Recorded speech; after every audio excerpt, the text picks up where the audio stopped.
ঘটনাটির সূচনাটি ছিল এমন, বনী ইসরায়েলের মাঝে বসে তিনি মুসা আলাইহিস সালাম বক্তব্য রাখছিলেন। একজন জিজ্ঞেস করলো যে পৃথিবীতে সবচেয়ে জ্ঞানী ব্যক্তি কে? মুসা আলাইহিস সালাম বললেন আমি। আল্লাহ তাআলা মুসা আলাইহিস সালামের এই প্রশ্নটা পছন্দ করলেন। আল্লাহ বললেন, মুসা তুমি ভুল বলেছো, তোমার চেয়েও একজন জ্ঞানী ব্যক্তি আছে। তুমি মাজমাউল বাহরাইন, দুই সাগরের মিলনস্থলে যাও, সেখানে গেলে পাও। মুসা আলাইহিস সালাম ইউশা ইবনে নুনকে নিয়ে, ওনার ভাগিনাকে নিয়ে সেখানে গেলেন। যে দেখলেন চাদর জড়িয়ে একজন লোক শুয়ে আছে, সালাম দিলেন।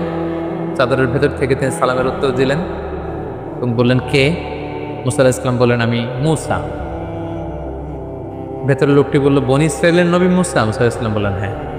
তারপর তিনি চাদর সরালেন, মুসা আলাইহিস সালাম ওনার সাথে কথা বললেন এবং মুসা আলাইহিস সালাম বললেন যে আমি শুনেছি আপনি অনেক জ্ঞানী, আমি আপনার কাছ থেকে কিছু জ্ঞান আহরণ করতে চাই।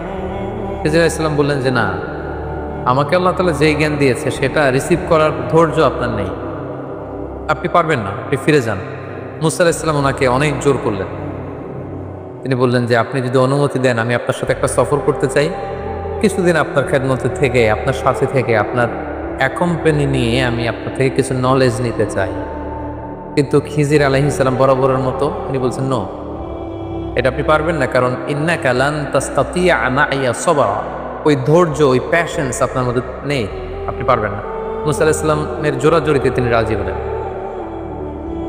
তখন বললেন যে ঠিক আছে, শর্ত হচ্ছে আমার সাথে চলতে ফিরতে আমার কাজগুলো শুধু অবজারভেশন করা যাবে, কিন্তু প্রশ্ন করা যাবে না। মুসা আলাইহিস সালাম বললেন, ঠিক আছে চলেন। যেতে যেতে একটা নদী পেলেন, তিনি নৌকায় উঠলেন। নৌকার লোকজন তাদেরকে পার করে দিল টাকা নেওয়া ছাড়া ওই পাড়ে। তিনি ওই পাড়ে যেয়ে নৌকাটাকে ছিদ্র করে দিল। মুসা আলাইহিস সালাম বললেন, এটা আপনি কেমন কাজ করলেন? তারা আমাদেরকে ফ্রিতে বিনা টাকায় নদী পারাপার করে দিল, আপনি নৌকা ছিদ্র করে দিলেন? খিজির আলাইহিস সালাম বললেন, এই তো, আমি তো আগেই বলেছি যে আপনি আমার সাথে কন্টিনিউ করতে পারবেন না, আপনি তো প্রশ্ন করে ফেললেন। মুসা আলাইহিস সালাম বললেন যে আমি ক্ষমা চাই, এরপর থেকে আমি আর কোনো প্রশ্ন করব না। খিজির আলাইহিস সালাম ওনার এক্সকিউজ গ্রহণ করলেন, আবার চলতে আরম্ভ করলেন। হঠাৎ একটা ছোট বাচ্চাকে খেলতে দেখে বাচ্চাটাকে ধরে খিজির আলাইহিস সালাম হত্যা করে ফেললেন। মুসা আলাইহিস সালাম বললেন, এটা আপনি কি করলেন? একটা নিরীহ নিষ্পাপ মাসুম বাচ্চাকে আপনি হত্যা করলেন। সেদিন খিজির আলাইহিস সালাম বললেন, আবারও আপনি আপনার প্রমিসকে ভঙ্গ করেছেন, আবার আপনি প্রশ্ন করেছেন, আর সামনে আপনাকে নিয়ে এগোনো যাবে না, আপনি এখান থেকেই চলে যান। সেদিন মুসা আলাইহিস সালাম বললেন যে আমি আবারও দুঃখ প্রকাশ করছি, আরেকবার আপনি আমাকে সুযোগ দেন, এরপরে যদি আমি প্রশ্ন করি তাহলে আদা ফিরাকু বাইনি ওয়া বাইনাক, আর কোনো কথা আমার থাকবে না। খিজির আলাইহিস সালাম মেনে নিলেন, আবার চলতে আরম্ভ করলেন। এবার দুজনই খুব ক্ষুধার্ত। এক ইহুদি বসতির সামনে যেয়ে তিনি বললেন যে আমাদের কি কোনো খাবার দেয়া যাবে? আমরা দুজন অত্যন্ত ক্ষুধার্ত। তারা বলল যে না, আমরা খাবার দিতে পারবো না। ওনারা এই বাড়ি থেকে বের হয়ে আসার সময় দেখলেন বাড়ির চারদিকে একটা দেয়াল ভেঙে পড়বার মতো উপক্রম। খিজির আলাইহিস সালাম উনি বললেন, আসুন মুসা, আমরা এই দেয়ালটাকে ঠিক করে দিই। এমনিই নবী মুসা আলাইহিস সালাম ক্ষুধার্ত, খিজির আলাইহিস সালাম তিনিও ক্ষুধার্ত। মুসা আলাইহিস সালামকে সাথে নিয়ে ওনারা দেয়াল ঠিক করতে লাগলেন। বাড়ির চারদিকে দেয়ালটাকে সুন্দরভাবে ওনারা ঠিক করে দিয়ে চলে যাবেন। ক্ষুধার্ত নবী মুসা আলাইহিস সালাম আর ধৈর্য ধারণ করতে পারলেন না। উনি বললেন, এটা একটা কাজ হলো? আমরা ক্ষুধার্ত খাবার চাইলাম, তারা তো খাবার দিলই না, আপনি ওই বাড়ির চারদিকের দেয়ালকে ঠিক করে দিলেন। আর দেয়াল ঠিক করলেন ভালো কথা, এই দেয়াল ঠিক করার বিনিময়টা তো নিতে পারতেন, এটার যে পারিশ্রমিক এটাও তো নিলেন না। এবার খিজির আলাইহিস সালাম বললেন, না, বলা হাদা ফিরাকু বাইনি ওয়া বাইনিক, এটাই হচ্ছে তোমার আর আমার মাঝে ফেরাক, আপনাকে নিয়ে আর সামনের দিকে যাওয়া যাবে। এবার আপনি শুনুন কেন আমি এই কাজগুলো করেছি। প্রথমে যারা আমাদেরকে ফ্রিতে নদী পারাপার করে দিয়েছিল তাদের নৌকা ছিদ্র করেছে এই কারণে, এলাকায় একজন অত্যাচারী বাদশাহ রয়েছে, সে যাদেরই নৌকা পায় সেই নৌকাগুলো সিজ করে নিয়ে যায়, লুটতরাজ করে। কিন্তু আমি তাদের নৌকা ছিদ্র করে দেওয়ার কারণে এই নৌকাটাকে বাদশাহ আর সিজ করবে না বা নিয়ে যাবে না। বলে নৌকার মালিক ওইটাকে রিপেয়ার করে তারা চলতে পারবে, তাদের জীবন চলে যাবে। কিন্তু যদি নৌকাটা একেবারে নিখুঁত থাকতো সেটাকে তারা আর বাঁচিয়ে রাখতে পারতো না ওই বাচ্চার হাত থেকে। দ্বিতীয় ছোট বাচ্চাকে যে আমি হত্যা করেছি, আল্লাহ তাআলা আমাকে জানিয়েছে সে অনেক বড় সন্ত্রাস হবে, এলাকার ফাসাদ সৃষ্টিকারী হবে, তার মা বাবাকে সে হয়তো জাহান্নামে বানাবে। এজন্য আল্লাহ তাআলার আদেশে আমি তাকে হত্যা করেছি, আমার নিজের ইচ্ছায় নয়। এবং আশা করছি আল্লাহ তাআলা পরবর্তীতে এই কাপলকে, এই দম্পতিকে হয়তো এমন এক সন্তান দান করবে যাদের মাধ্যমে তারা খুশি হবে। এবং তৃতীয় পর্যায়ে যে ফ্যামিলির দেয়াল আমি ঠিক করে দিয়েছি, ওই ফ্যামিলিতে দুজন ইয়াতিম আছে, যাদের বাবা মা ছিল অত্যন্ত ভালো মানুষ, এবং তাদের দেয়ালের নিচে আছে তাদের বাবার রেখে যাওয়া গুপ্তধন। এই দেয়াল যদি ভেঙে পড়তো, এই গুপ্তধন অন্যান্যরা এখান থেকে কেড়ে নিত। তাই আমি চেয়েছি যে তারা বড় হয়ে তাদের নিজেদের গুপ্তধন থেকে নিজেরা যেন উপকৃত হয়। এই জ্ঞান আল্লাহ তাআলা আমাকে দান করেছে, যেটা আল্লাহ তাআলা আপনাকে দান করেননি। এবং এই ঘটনার পর থেকে আর সামনে আপনাকে নিয়ে আমি চলতেও পারবো না। এই ছিল সাইয়েদনা মূসা আলাইহিস সালামের সাথে সাইয়েদনা খিজির আলাইহিস সালামের লম্বা ঘটনা। এছাড়াও বিভিন্ন সহিহ হাদিসে সাইয়েদনা মূসা আলাইহিস সালামের ব্যাপারে অনেক ঘটনা উল্লেখ রয়েছে। তার মধ্যে থেকে দুই একটি ঘটনা আমরা এখানে উল্লেখ করি।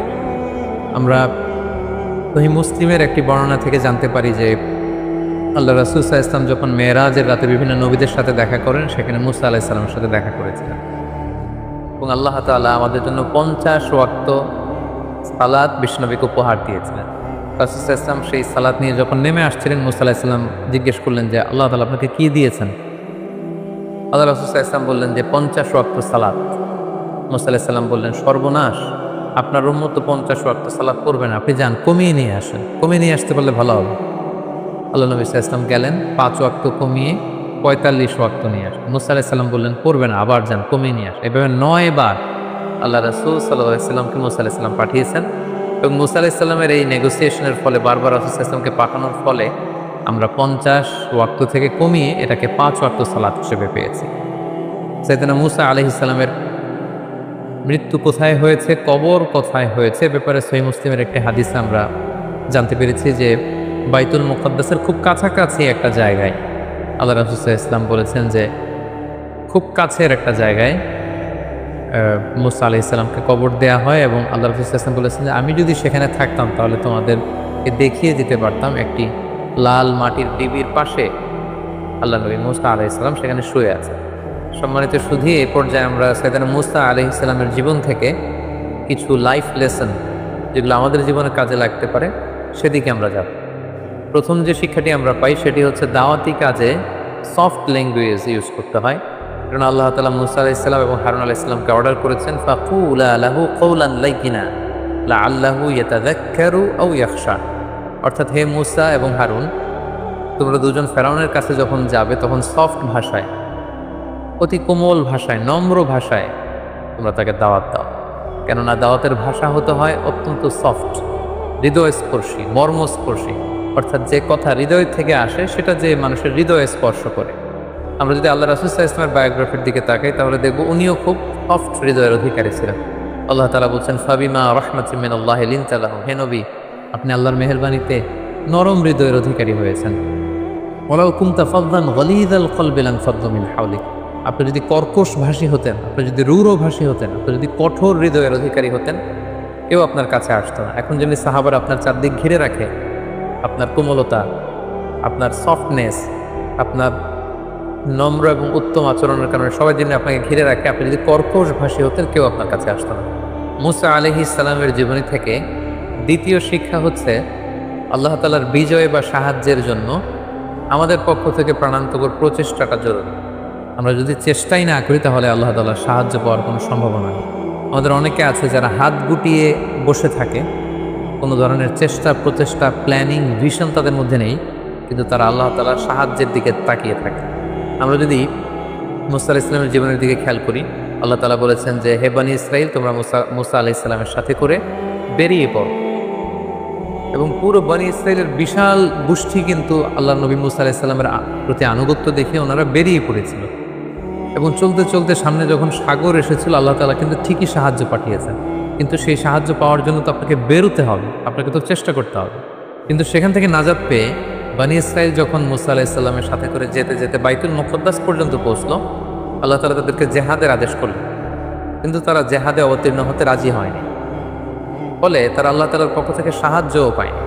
এ থেকে আমরা বুঝতে পারলাম যে আল্লাহর সাহায্যের জন্য আমাদের পক্ষ থেকে চেষ্টা প্রচেষ্টা জরুরি। প্রথম দিকে তারা প্রচেষ্টা করেছিল এবং আল্লাহ তাআলার সাহায্য তারা চাক্ষুষ অবলোকন করেছিল। এবং দ্বিতীয় পর্যায়ে তারা যখন হাত গুটিয়ে বসেছিল, সেখানে আল্লাহ তাআলার সাহায্যও আসেনি। এবং পৃথিবীতে এটাই আল্লাহ তাআলার সুন্নাহ, বান্দা যখন চেষ্টা করে বান্দা যখন নিজের ইফোর্ট দেয় তখন সেখানে আল্লাহ তাআলার সাহায্য এসে যুক্ত হয়। 3 নাম্বার যে শিক্ষাটি আমরা পাই যে বনি ইসরাইল যে কতটা বাড়াবাড়ি করেছিল, তাদের গোয়ার্তমের নিদর্শন আমরা দেখেছি, তাদের ঘাড় তেরামির নিদর্শন আমরা দেখেছি, এবং তাদের মতো এরকম একটা বিদঘুটে জাতিকে সোজা করবার জন্য মুসা আলাইহিস সালামের মতো এরকম একজন টাফ ম্যান, একজন আয়রন ম্যানের দরকার ছিল। অর্থাৎ জাতিগোষ্ঠী যেমন তাদের নবীও তেমন। এখানে যদি খুব সফট হার্টের একজন নবীকে আল্লাহ তাআলা প্রেরণ করতেন তাহলে সেটা খুব একটা ওয়ার্ক করতো না বা রান করতো না। আমরা জানি যে নবীদের মধ্যে থেকে মুসা আলাইহিস সালাম খুব বেশি রাগী ছিলেন, একটু টাফ ছিলেন, একটু কঠোর হৃদয়ের অধিকারী ছিলেন। ওনার এক থাপ্পড়ের আঘাতে আমরা দেখেছি যে এক মিশরী মুহূর্তের মধ্যে অক্কা পেয়েছে। তিনি প্রচণ্ড রেগে ওনার নিজের ভাই হারুন আলাইহিস সালামের দাড়ি এবং চুল ধরে টেনে তিনি রাগ প্রকাশ করছিলেন। খুব কঠোর তিনি ছিলেন এবং ওনার এই কঠোরতা এটা খুব দরকার ছিল, কারণ জাতি যেমন সে জাতির জন্য নবীও হতে হয় ঠিক তেমন। 4 নম্বর যে শিক্ষাটা আমরা পাই সেটা হচ্ছে জ্ঞান নিয়ে কখনো আসলে বড়াই করতে নেই। জ্ঞানের চাইতে বড় জ্ঞানী আছে, জান্নেওয়ালার উপরও জান্নেওয়ালা থাকে। এজন্য আল্লাহ তাআলা বলেন ওয়া ফাওকা কুল্লি যী ইলমিন আলিম, জ্ঞানীর উপরও জ্ঞানী আছে এবং সব জ্ঞানীর চাইতে বড় জ্ঞানী হচ্ছেন আল্লাহ তাআলা। মুসা আলাইহিস সালামকে যখন প্রশ্ন করা হয়েছিল কে সবচাইতে জ্ঞানী, আল্লাহ তাআলা পছন্দ করছিলেন যে আমার নবী মুসা যদি বলতো যে আমি জানি না, আল্লাহই সবচেয়ে বড় জ্ঞানী, এটা ছিল সবচেয়ে চমৎকার উত্তর। কিন্তু মুসা আলাইহিস সালাম সরল মনে সহজভাবে তিনি বলে দিয়েছিলেন আমি জ্ঞানী। নিজেকে জ্ঞানী বলে প্রচার করা বা প্রসার করা এটা আল্লাহ তাআলা পছন্দ করেন না। এজন্য মুসা আলাইহিস সালামকে দেখাতে চাইলেন যে মুসা, তুমি যে নিজেকে জ্ঞানী বলছো, তোমার চাইতেও বড় জ্ঞানী এই পৃথিবীতে আমি রেখে দিয়েছি, তার নাম হচ্ছে খিজির।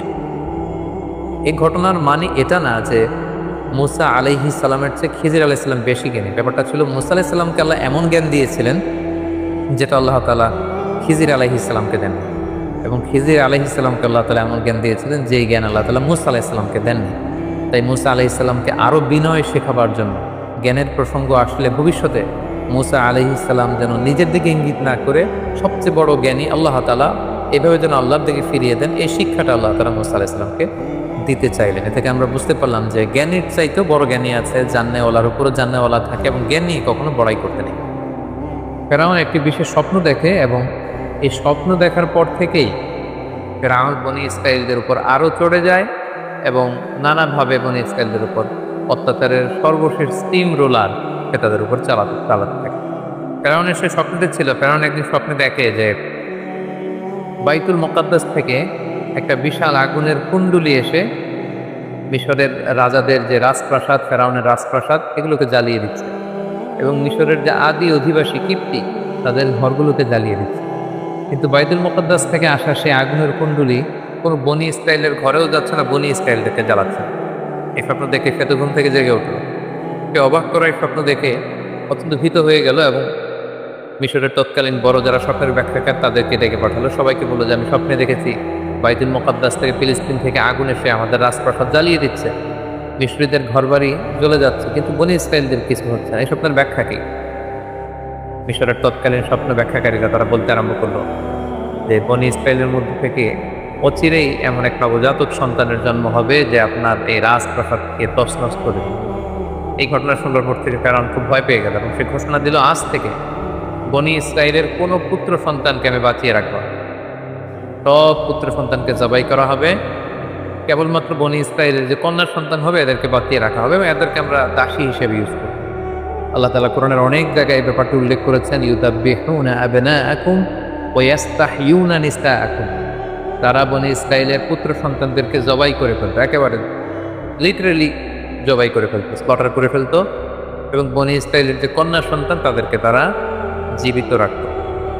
ঠিক এরকম একটি ভয়ঙ্কর পরিস্থিতির মধ্য দিয়ে যখন বনি ইসরাইলের কোনো ফ্যামিলিতে কোনো পুত্র সন্তান জন্মালেই তাকে মৃত্যুর মুখোমুখি হতে হয়, ঠিক ওই মুহূর্তে আল্লাহ তাআলা মূসা আলাইহিস সালামকে এই পৃথিবীতে পাঠালেন এবং এমনভাবে মূসা আলাইহিস সালামের মা ওনাকে পেটে ধারণ করেছেন যে আশেপাশের মানুষরা বুঝতে পারেনি, তিনি লুকিয়ে রেখেছিলেন এবং আল্লাহ তাআলার পক্ষ থেকে তার কাছে ওহী প্রেরণ করা হয়েছিল, যে ব্যাপারে আল্লাহ তাআলা সূরাতুল কসাসের মধ্যে বলছেন ওয়া আওহাইনা ইলা উম্মি মূসা আন আরদিঈহি ফাইযা খিফতি আলাইহি ফাআলকিহি ফিল ইয়াম্মি ওয়ালা তাখাফি ওয়ালা তাহজানি।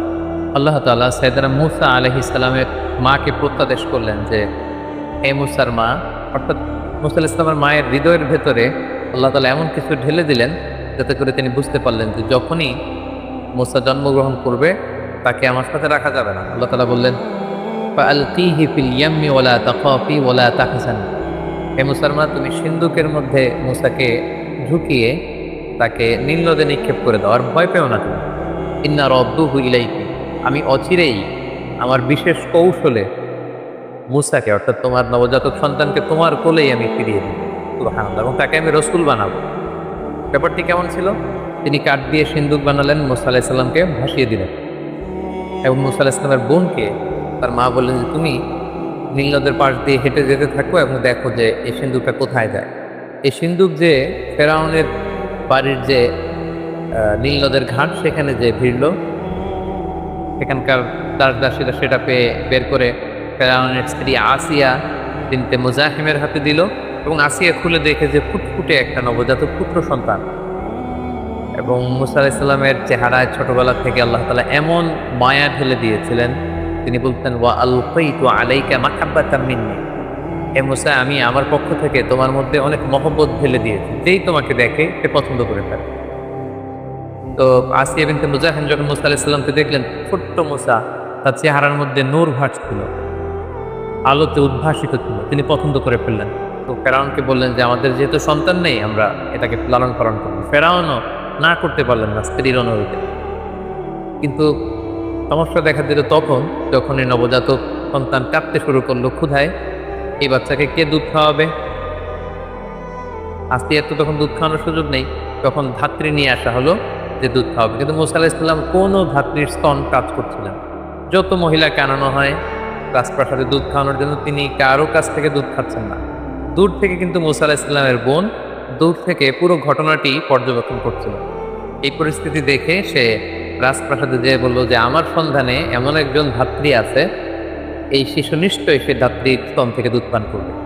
এবং এই কথা বলে মুসা আলাইহিস সালামের বোন তার মাকে ডেকে নিয়ে আসলো। এবং ঠিকই মুসা আলাইহিস সালামের মা যখন মুসা আলাইহিস সালামকে কোলে নিলেন, সাথে সাথে শিশু মুসা তিনি হাসতে আরম্ভ করলেন এবং মায়ের স্তন থেকে দুধ খেতে আরম্ভ করলেন। কিন্তু ফেরাউন, আসিয়া সহকারে রাজপ্রাসাদের কেউই টের পেল না যে এটি হচ্ছে এই নবজাতক সন্তানের প্রকৃত মাতা। আল্লাহ তাআলা বললেন, ওয়া হাররামনা আলাইহিল মারাদিআ মিন ক্বাবলু ফাকালাত হাল আদুল্লুকুম আলা আহলি বাইতি ইয়াকুলুনাহু লাকুম ওয়া হুম লাহু নাসিহুন। পুরো বিষয়টা আল্লাহ তুলে ধরলেন এবং আল্লাহ তাআলা বললেন, ফারাদাদনাহু ইলা উম্মিহি কাই তাকাররা আইনুহা ওয়া লা তাহজান। আমি কৌশল করে মূসাকে তার মায়ের কোলে ফিরিয়ে দিলাম, যাতে তার মায়ের মনে আর দুশ্চিন্তা না হয়, তার মায়ের হৃদয়টা যেন ঠান্ডা হয়, চক্ষু যেন শীতল হয়। এই ব্যবস্থা আমি আল্লাহ তাআলা করে দিলাম। এটা বেসিকটা ছিল মুসা আলাইহিস সালামের প্রতি আল্লাহ তাআলার বিশেষ একটি নিয়ামত। এভাবে আল্লাহ তাআলার বিশেষ কৌশলে, আল্লাহ তাআলার বিশেষ প্ল্যানের অংশ হিসেবে ফেরাউনের শত্রু, ফেরাউনের নিজ রাজপ্রাসাদে রাজকীয় সম্মানে বড় হতে লাগলো। সেদিন মুসা আলাইহিস সালাম শৈশব পেরিয়ে কৈশোরে পদার্পণ করলেন, কৈশোর শেষে তিনি যৌবনে পদার্পণ করলেন, এবং জীবনের প্রায় 30টি বছর তিনি ফেরাউনের রাজপ্রাসাদের থেকে তিনি বড় হলেন। মুসা আলাইহিস সালামের শৈশবকালের পর থেকে সুইচ করে আল্লাহ তাআলা ওনার যৌবনকালের একটি ঘটনা তিনি উল্লেখ করেছেন। তিনি রাস্তা দিয়ে একবার হাঁটছিলেন, হঠাৎ দেখলেন যে দুইজন লোক ঝগড়া করছে। ওয়াজাদা ফিহা রাজুলাইনি ইয়াকতাতিলান, একজন মিশরীয়, একজন বনী ইসরাঈল। এখানে বেসিক্যালি অপরাধী ছিল, ঝগড়ার মধ্যে দুইজনের মধ্যে অপরাধী লোক ছিল হচ্ছে মিশরী লোকটি, আর বনী ইসরাঈলের লোকটি ছিল মাজলুম, নিরপরাধী। মুসা আলাইহিস সালাম দেখলেন তাই তো, এই লোকটা তো অপরাধ করছে। উনি যে থামতে বললেন, তারা থামছে না। সেদিন মুসা আলাইহিস সালাম আঘাত করলেন, একটা থাপ্পড় মারলেন মিশরীর গালে। তো তিনি আঘাত করেছিলেন লোকটাকে থামানোর জন্য, কিন্তু সেদিন মুসা আলাইহিস সালামের হাতে আল্লাহ তাআলা এত শক্তি দিয়েছেন যে ওই থাপ্পড় খেয়েই মুহূর্তের মধ্যে ওই মিশরী ওই জায়গাতে মৃত্যুবরণ করে। সেদিন মুসা আলাইহিস সালাম ভয় পেয়ে গেলেন। দূর থেকে এক লোক এসে বলল যে, হে মুসা, তুমি তাড়াতাড়ি পালাও। ওয়াজাআ রাজুলুম মিন আকসাল মাদিনাতি ইয়াসআ ক্বালা ইয়া মুসা ইন্নাল মালাআ ইয়াতামিরুনা বিক লিয়াকতুলুকা ফাখরুজ ইন্নী লাকা মিনান নাসিহিন। সে এসে বলল, হে মুসা, তুমি পালাও, তোমাকে হত্যার জন্য ফেরাউনের আশেপাশের লোকজন, সভাসদবর্গ তারা প্ল্যান করছে, তুমি বাঁচতে চাইলে এলাকা থেকে পালিয়ে যাও। সাইয়েদনা মুসা আলাইহিস সালাম এখান থেকে চলে গেলেন এবং মিশর ছেড়ে তিনি যেতে যেতে মাদিয়ান সীমান্তে চলে আসলেন। মাদিয়ানের কথা আমরা শোয়েব আলাইহিস সালামের ঘটনার সময় পড়েছি, যেটা আরাবিয়ান পেনিনসুলার একেবারে উত্তর পশ্চিম এলাকাতে অবস্থিত। গালফ অফ আকাবা, আকাবা উপসাগর এবং লোহিত সাগরের তীর ঘেঁষে একটি শহর। তিনি মিশর ছেড়ে প্রাণে বাঁচবার জন্য দৌড়াতে দৌড়াতে মিশর ছেড়ে মাদিয়ান এলাকাতে তিনি ঢুকে গেলেন এবং ঢুকে দেখলেন সেখানে দুজন যুবতী মেয়ে বসে আছে। তিনি তাদের কাছে যেয়ে বললেন, ক্বালা মা খাতুবুকুমা, তোমরা বসে আছো কেন এখানে? তারা বলল, আমরা একজন বৃদ্ধ মানুষের দুজন কন্যা, আমরা ছাগলকে পানি পান করাতে এসেছি, কিন্তু এলাকার লোকেরা তারা ভিড় করছে পানি পান করাচ্ছে, ফলে আমরা তাদেরকে ভিড় ঠেলে যে আমাদের ছাগলগুলোকে যে পানি পান করবো আমাদের সামর্থ্য নেই। সেদিন মুসা আলাইহিস সালাম নিজে দায়িত্ব নিয়ে এই দুজন যুবতী মেয়ের সাথে যে ছাগলগুলো ছিল এগুলোকে পানি পান করিয়ে দিলেন এবং তিনি আল্লাহ তাআলার কাছে দোয়া করতে লাগলেন যে, আল্লাহ, কোন এলাকাতে আমি আসলাম, এখানে কোথায় যাব? আমার ঘর নেই, আমার বাড়ি নেই, আমাকে আশ্রয় দেওয়ার কেউ নেই। তিনি যখন আল্লাহ তাআলার কাছে কায়মানো বাক্যে দোয়া করছিলেন, এই দুইজন যুবতী যে বাড়িতে তাদের পিতার কাছে সব কিছু খুলে বললেন। কোনো কোনো মুফাসসিরিন একরাম বলেছেন যে উনিই হচ্ছেন শোয়েব আলাইহিস সালাম, কেউ কেউ বলেছেন না, তিনি শোয়েব আলাইহিস সালাম নন, তিনি ছিলেন আল্লাহ তাআলার একজন প্রিয় বান্দা বান্দা। এবং তারা যখন এই কথা বলল, ওই বৃদ্ধ লোকটি বললেন, তাহলে সেই যুবককে ডেকে আনো, তাকে ধন্যবাদ দেওয়া দরকার। তাদের একজন মেয়ে সেদিন মুসা আলাইহিস সালামের কাছে যেয়ে বললেন, আমাদের পিতা আপনাকে ডেকে পাঠিয়েছে, চলো।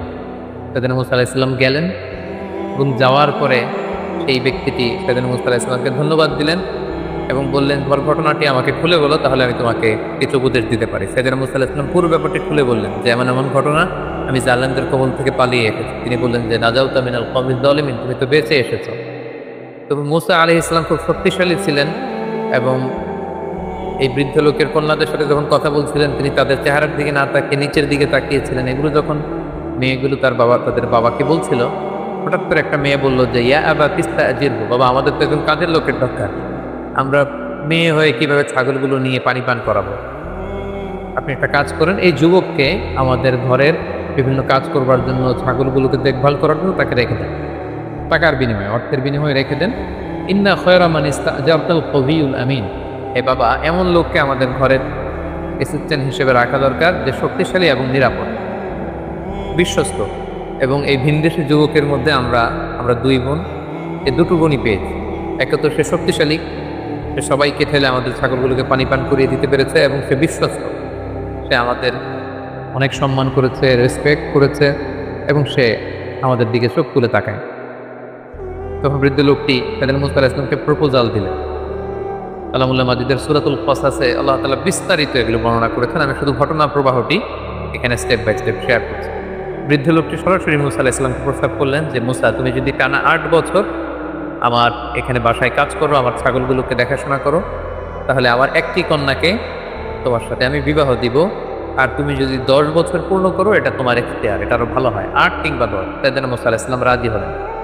এই লম্বা 8টি বছর বা 10টি বছর সেদিন মুসা আলাইহিস সালাম নিজ এলাকা ছেড়ে, নিজ জন্মভূমি মিশর ছেড়ে তিনি মাদিয়ানে কাটালেন।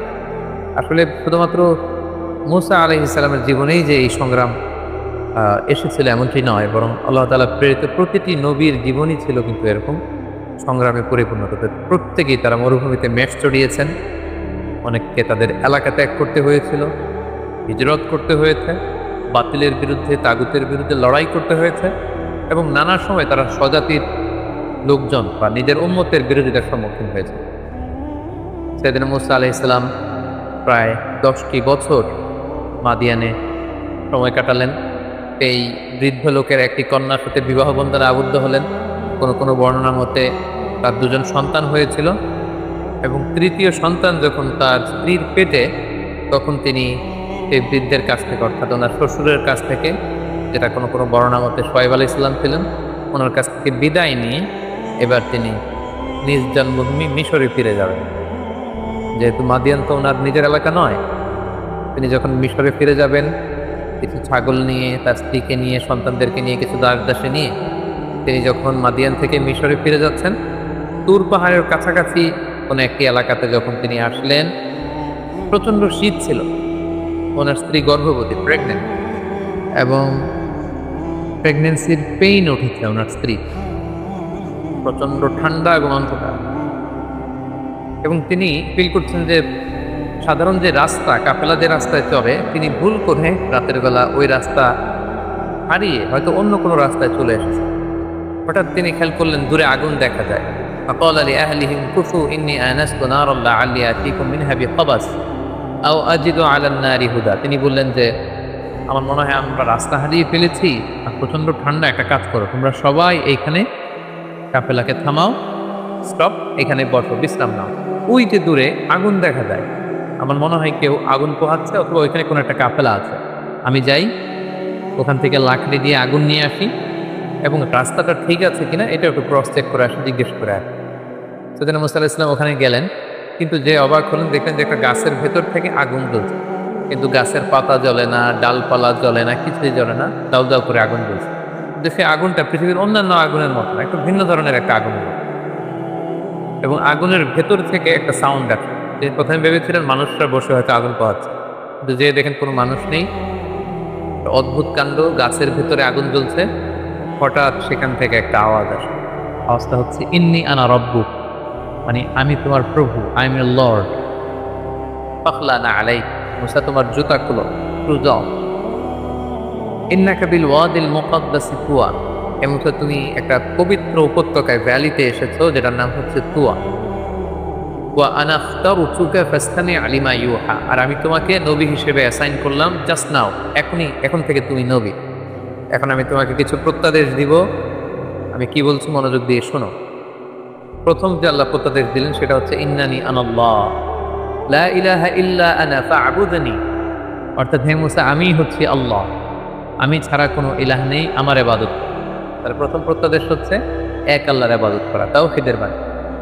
2 নম্বর প্রত্যাদেশ হচ্ছে ওয়া আকিমিস সালাতা লিযিকরি, হে মুসা আমার স্মরণে সালাত কায়েম করো।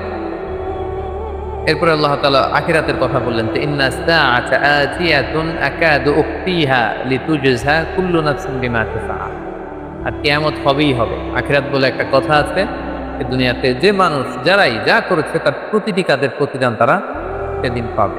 তাহলে তিনি তাওহীদের কথা বললেন, একত্ববাদের কথা বললেন, তিনি ইবাদতের পদ্ধতি বাতলে দিলেন, এবং আখিরাত বলে যে একটা কথা আছে, তার কনসেপ্ট অফ আখিরা, এগুলো বলে তিনি বললেন যে যাও মুসা, তুমি যে দাওয়াত দাও। মুসা আলাইহিস সালাম ভয় পেয়ে গেলেন, তিনি ভাবলেন যে আমি কি এখন এগুলো নিয়ে দাওয়াত দিতে পারবো? আল্লাহ তাআলা সাইয়েদনা মুসা আলাইহিস সালামকে শুধু মেসেজ দিয়ে ছেড়ে দেননি যে যাও তুমি নবী, এই কথাগুলো পৌঁছে দাও, না। আল্লাহ তাআলা আমরা জানি যে নবীদেরকে মুআজিজা দিয়ে থাকে। এবার আল্লাহ তাআলা সাইয়েদনা মুসা আলাইহিস সালামকে 2টা মুআজিজা দিবেন।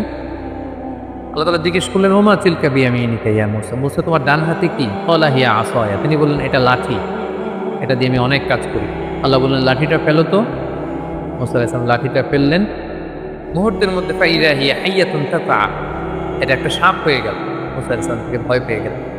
আল্লাহ বললেন খুদহা ওয়ালা তাখাফ, মুসা ভয় পেও না, সানুঈদুহা সিরাতাহাল উলা, এটা তুমি ধরার সাথে সাথেই আগের মতো করে লাঠি হয়ে যাবে। তিনি ধরলেন, তুমি দেখতে পেলেন মুহূর্তের মধ্যে সেটা লাঠি হয়ে গিয়েছে। সুবহানাল্লাহ, এটা ছিল 1 নম্বর মুআজিজা। 2 নম্বর মুআজিজা হচ্ছে আল্লাহ বললেন যে ওয়াদমুম ইয়াদাকা ইলা জানাহিকা তাখরুজ বাইদা মিন গায়রি সু, হে মুসা তোমার বগলের ভেতর থেকে বা পকেট থেকে তোমার হাতটাকে এরকম বের করো, দেখবে যে তোমার হাতের মধ্যে জ্বলজ্বলে আভা।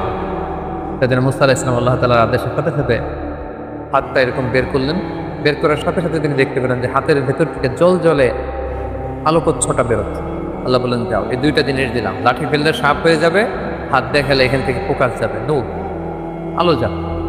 এই 2টা দিয়ে তুমি তোমার নবুয়তের প্রমাণ দেবে। ইযহাব, যাও মুসা, ইলা ফিরআউনা ইন্নাহু তাগা, ফিরআউনের কাছে যাও, ফিরআউন তো অবাধ্য হয়েছে, তাকে যে দিনের দাওয়াত।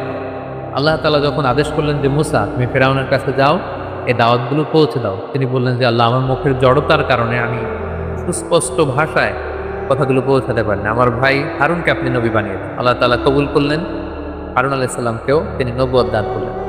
এবার 2 ভাইকে একসাথে অর্ডার করলেন যে ইযহাবা ইলা ফিরআউনা ইন্নাহু তাগা। তখন বলেছিলেন মুসা যাও, এখন বললেন যে 2 জন যাও, মুসাও যাও, হারুনও যাও, অবাধ্য ফিরআউনকে দাওয়াত দাও। তবে মনে রেখো, ফাকুলা লাহু কওলান লাইয়িনান লাআল্লাহু ইয়াতাযাক্কারু আও ইয়াখশা, তোমরা দুজনে যে কোমল ভাষায়, সফট ল্যাঙ্গুয়েজে ফিরআউনকে দাওয়াত, কারণ দাওয়াতের ভাষা হতে হয় সফট, কোমলতা বজায় রেখে তোমরা যে দাওয়াত দাও। সাইয়েদনা মুসা আলাইহিস সালাম আল্লাহর উপর ভরসা করে ভাই হারুনকে নিয়ে গেলেন। এবং যে তিনি ফেরাউনের কাছে একটি আহ্বান এবং একটি প্রস্তাবনা রাখলেন। আহ্বানটি ছিল যে, হে ফেরাউন, আমাকে এবং আমার ভাইকে আল্লাহ তাআলা নবী বানিয়ে পাঠিয়েছেন, আমরা আল্লাহর পক্ষ থেকে রসুল হয়ে এসেছি, আমাদেরকে রসুল মানো, আর আল্লাহ তাআলাকে এক রব বা ইলাহ হিসেবে মেনে নাও। এটা ছিল আহ্বান। আর প্রস্তাবনা ছিল, তুমি যেহেতু বনী ইসরায়েলের উপর অত্যাচার করছো, তুমি বনী ইসরায়েলদেরকে মুক্ত করে আমাদের সাথে দিয়ে দাও। এটা কেমন যেন একটা পুরো বনী ইসরায়েলের জাতিগোষ্ঠীর জন্য একটা ইমানি আন্দোলন বা স্বাধীনতা আন্দোলন, বনী ইসরায়েলদেরকে মুক্ত করার আন্দোলন। একটি আহ্বান, একটি প্রস্তাবনা। আহ্বান হচ্ছে আল্লাহকে মানো, আমাদেরকে রসুল হিসেবে স্বীকৃতি দাও, আর যদি এটা করতে না চাও অ্যাটলিস্ট বনী ইসরায়েলদেরকে আমাদের সাথে যেতে দাও। ফেরাউনের সাথে বিশাল লম্বা কনভারসেশন হয়েছে সূরাতুশ শুআরাতে। যেহেতু শুরুতে আমরা বলেছি যে মুসা আলাইহিস সালামের ব্যাপারে এত এত আয়াত কালামুল্লাহ মাজিদে আল্লাহ তাআলা এনেছেন, যেগুলো বিস্তারিত আলোচনা একটি পর্বে করাটা খুবই দুষ্কর। সেহেতু আমরা শুধু স্টেপ বাই স্টেপ ঘটনা প্রবাহের সামান্য ইঙ্গিত করব এবং অধিকাংশ আয়াতগুলোকে স্কিপ করে সংক্ষেপে শুধু ঘটনা প্রবাহটি উল্লেখ করব। সেদিন মুসা আলাইহিস সালামের সাথে ফেরাউনের লম্বা কনভারসেশন হয়। সেখানে মুসা আলাইহিস সালাম বললেন যে, আরসিল মা'আনা বানি ইসরাইল, বানি ইসরাইলকে আমাদের সাথে যেতে দাও। ফেরাউন সেটাকে প্রত্যাখ্যান করলো। সে বলল, তুমি কোন রবের কথা নিয়ে এসেছো? ওমা রব্বুল আলামিন, এই রব আবার কে? তুমি যে নবী হয়েছো তার প্রমাণ কি? সাইয়েদনা মুসা আলাইহিস সালাম বললেন যে, আমি প্রমাণ নিয়ে এসেছি, এই যে দেখো। লাঠি ফেললেন, সাপ হয়ে গেল।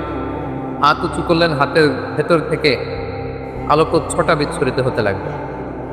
এসব কিছু দেখেও ফেরাউন এবং তার সভাসদবর্গ সাইয়েদনা মুসা আলাইহিস সালাম এবং হারুন আলাইহিস সালামকে নবী হিসেবে মানতে নারাজ হল।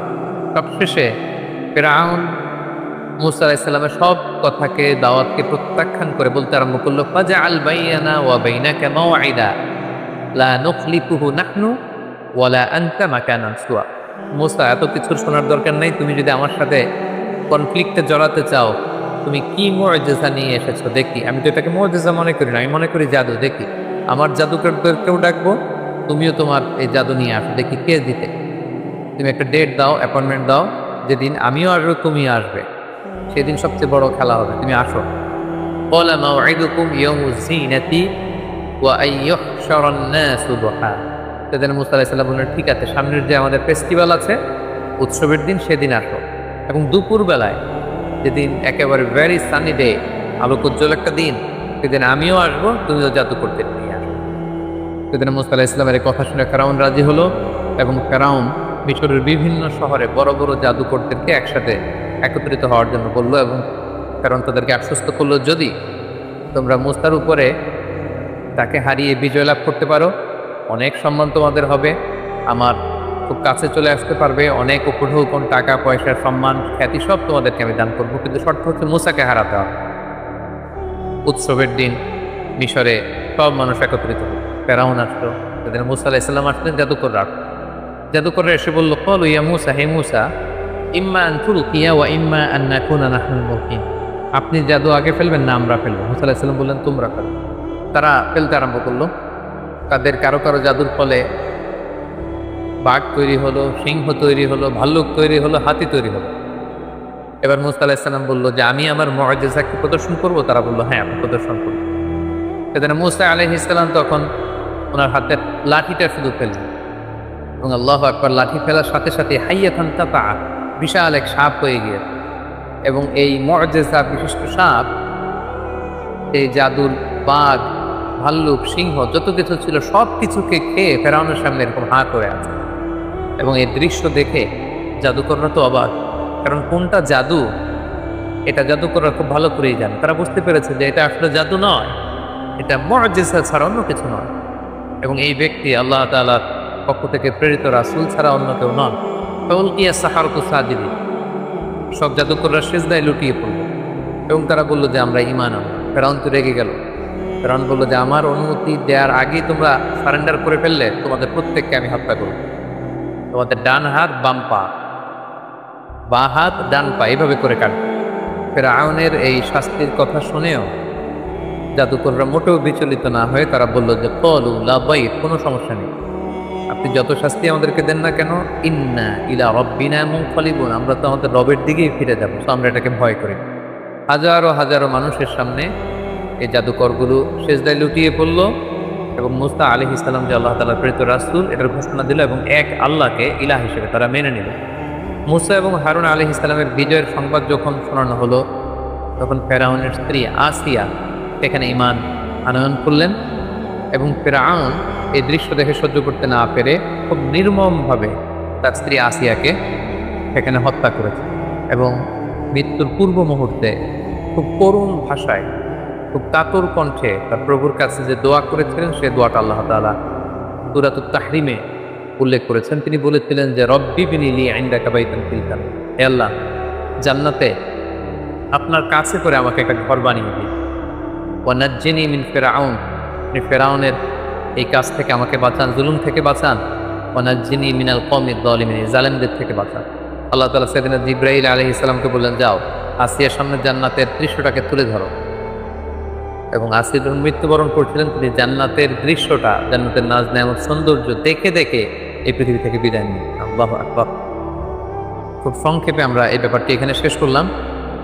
ফিরআউন তখন পুরো মিশরের জনগণকে ভয় দেখানোর জন্য থ্রেট দিল, ফাহাশারা ফানাদা, সবাইকে জড়ো করে সে থ্রেট দিয়ে বলল যে আনা রব্বুকুমুল আ'লা, যে আমি তোমাদের বড় প্রভু। এবং সে বলল মা আলিমতু লাকুম মিন ইলাহিন গায়রি, আমি ছাড়া এই পৃথিবীতে আরো কোনো রব থাকতে পারে, উপাস্য থাকতে পারে সেটা তো আমি জানি না।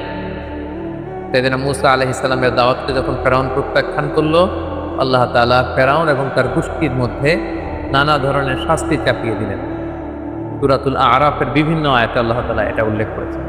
কখনো আল্লাহ তাআলা ফেরাউন এবং তার জাতিগোষ্ঠীকে দুর্ভিক্ষ দিয়ে শায়েস্তা করেছেন, কখনো তাদের মিশরের ফসলগুলোকে নষ্ট করে আল্লাহ তাআলা শায়েস্তা করেছেন।